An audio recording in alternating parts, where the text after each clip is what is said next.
Hello, welcome to the channel and thanks for joining me. A super quick video I think today. I've just taken delivery of this Entex Stargate from 1982.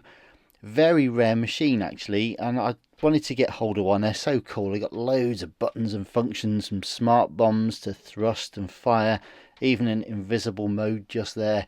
Just brilliant. I just think these things look really cool.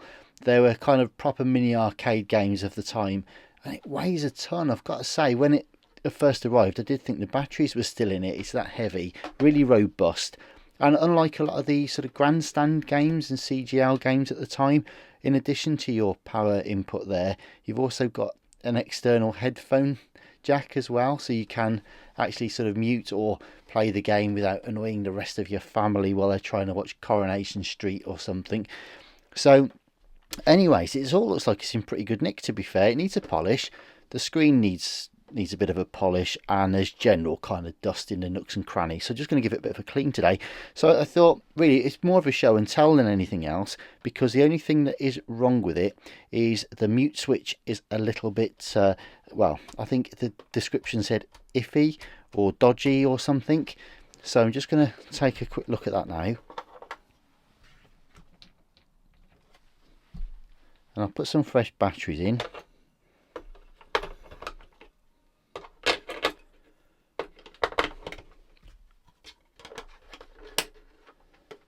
Right, let's have a look.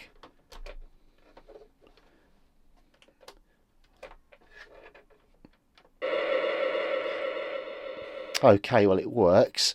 Let me turn the lights off.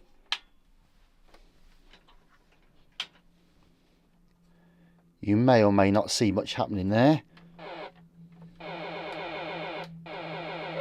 but it definitely is working. Oh hello, okay, so there we go then. So what, yeah, there, so I'm putting it on mute.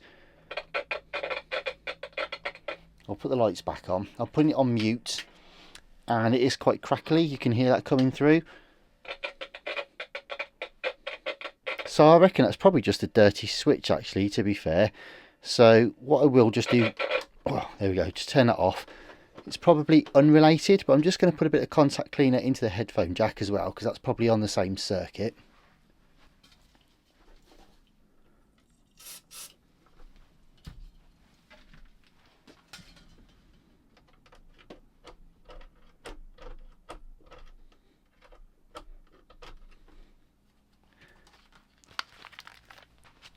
And I'm going to have a quick listen as well, actually, just through the headphones real quick, just to see whether or not that's okay.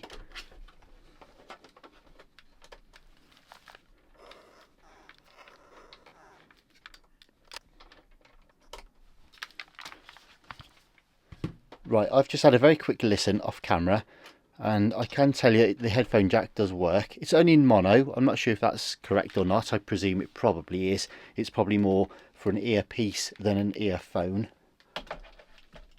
or headphones. It's probably more for, hang on, let's have a look. Probably more for something like this, which is just like an old mono earpiece. I'd imagine that's what it is. So anyways, that's okay. On mute, incidentally, I was just getting some kind of gentle background noise when it was on mute, so you don't get anything at all on mute, as you'd expect, even with the earphone in. Right, so what I'm just going to do then is crack this open, partly just to be nosy so we can have a look inside, and partly see if we can just clean up that little switch a little bit.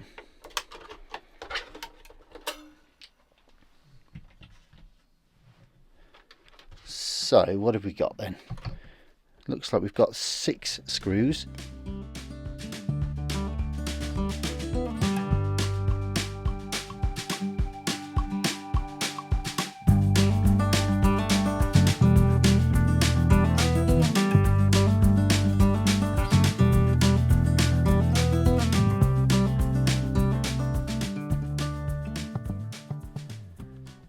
Right, so that's those 6 screws. I don't think it's been opened before. These two really are at quite an oblique angle going into there, so just always worth knowing that before I try and put them back in. Incidentally, someone asked me the other day about the screwdrivers that I use, and I can't even remember. Oh, these are just Power Fix ones, I think, just from like Aldi or Lidl's or somewhere. But I've had them quite some years. To be honest, I used these for adjusting motorcycle carburetors and emptying float bowls and stuff like that. because you can actually get, you can imagine these things are, hang on, let me just get the, so they're about, yeah, about 12 inches, about 30 centimetres, the actual blade on these. So they're really good for getting right into the gap, into the middle of the engine there, to adjust carbs and stuff like that. I've got a set here that they've got 3. I think I've got Torx ones and stuff as well in the other workshop, but these ones are just a little flathead there, and I think Posi 1 and Posi 2 or something. Most of the time, in fact almost exclusively, I use the Posi 2. It tends to fit most things, even the JIS, to be honest. It's not perfect for those, but generally I can get away with it. And yeah, so most of the time you'll see me using these, and the reason for using the long ones is especially for boom boxes and things. You've got quite deep set screws, so it gets right into the back casings. But also you don't want to be seeing my hands like this all the time in the frame when you're trying to see what I'm doing. So by having the longer blades, I can generally kind of just keep the screwdrivers out of the frame so you can see what's going on. So there you go, just thought I'd answer that while I was thinking about it. Right then, here we go. What happens here?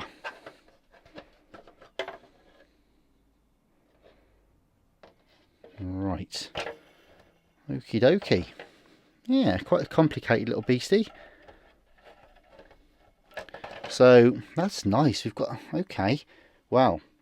I did say, didn't I, that these are a bit more complicated than the grandstand games. But we've got a proper speaker there. That's an 8 ohm 0.2 watt speaker instead of the little piezo speakers that you get generally on most games. And there's your little circuit board in the back just there, which is carrying the mains in. You can see the power cables coming in, and also this will go to the amp board as well. To yeah, so that's your earphones and power supply. There's your speaker, and then right, okay, here's your control panel. Hang on, let me just get this into frame for you. There's your control panel with the various buttons, and the joystick is just under there. Very similar, I would imagine, to things like Galaxy Twin Vader and those sorts of games. So we'll leave that alone. The one we're interested in is this little board just here. Now, it's a bit tricky because there we go. There are ribbon cables there, so we want to just be a bit careful.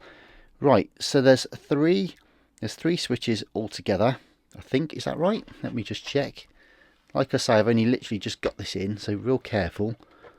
We have got on, off, mute, skill level, and player level. Oops.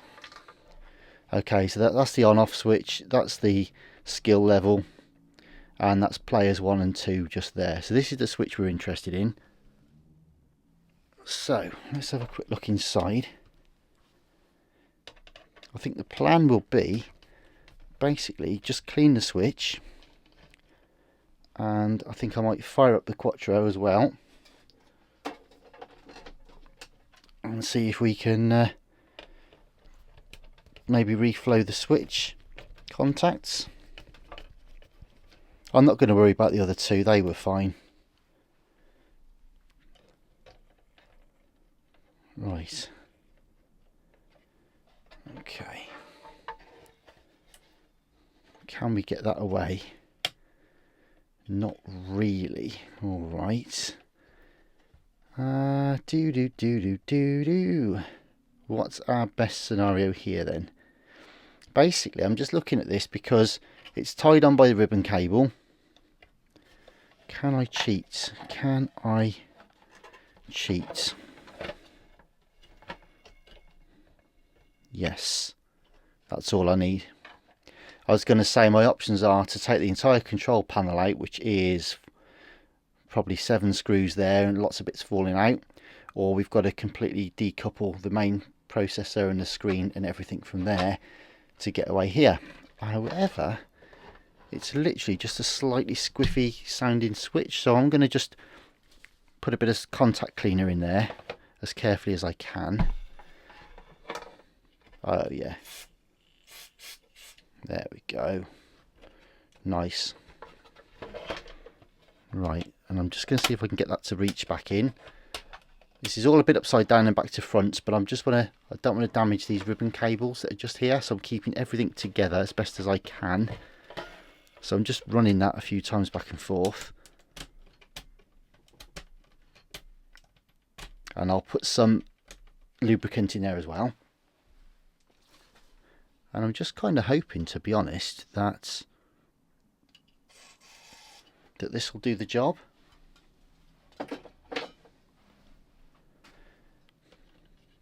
It should clean it up a little bit. Of course, what I don't want to do, if I can help it, is I'm just working this switch while it's lubricating now. What I don't want to do really is take the whole switch out. It looks like a beat cut kind of sliding switch on there, like a 3-position switch. So I could probably rob one off something else if I had to. But all it was just being a tiny little bit noisy, and I was just trying to be a bit pernickety about it and see if we can actually fix it.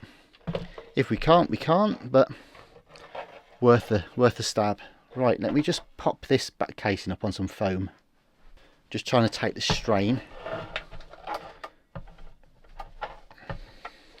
That's it. I'm just trying to take the strain off of this cable, to be honest. Got a ribbon cable just under here that's linking everything together, and I just want to make sure I don't hurt that. So the solder joints look all right, but I will just reflow them. And like I say, I'm just gonna reflow them, because if the switch has been a bit dodgy over time, people will have worked it quite a bit trying to get it to stabilise, so it might have taken its toll a little bit.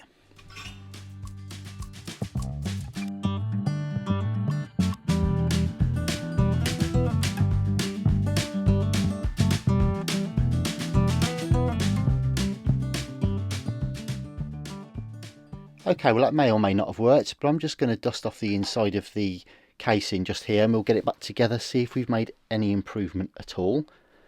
But first I'll just get these 2 screws back in a minute.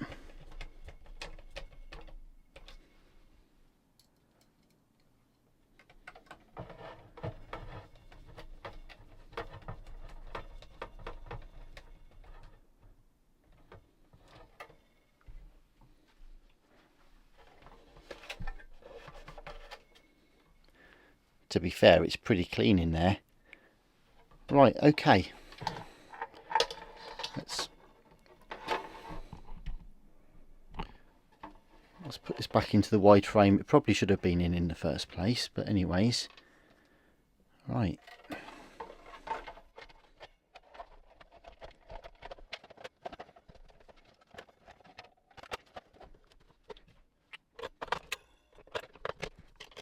Right, I've not screwed it back together just yet, but just in case I've made anything worse. So we'll turn this on, and okay, well it's working, and there we go. Off, mute, there we go. So off, on, mute. Now mute does give you that little bit of a background hum, as I say, and that could be a capacitor issue or something inside, but it's not too bad at all. The main thing is that sort of weird crackling noise is gone, and you've got a far more reliable contact between the on and off switch now. It's working perfectly. Happy days. Right, let's get this screwed back together. Give it a quick wipe, and we'll just have a couple of pretty pictures of it.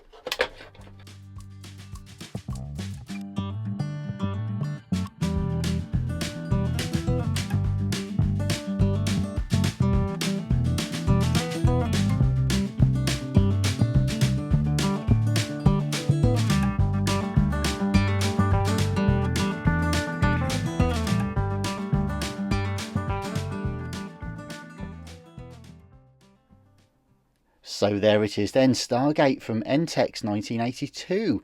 No repair as such today, just a quick show and tell. Quite fun just to have a quick poke around and see what's inside some of these old units, and today was no exception. So let's it sure is working now. Sound is good. Yeah.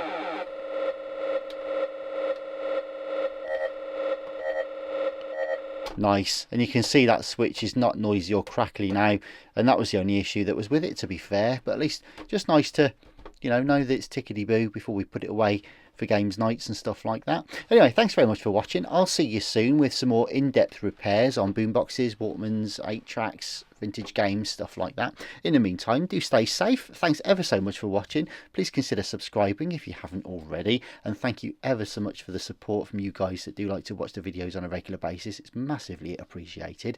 Anyway, stay safe. I'll see you soon. Bye bye.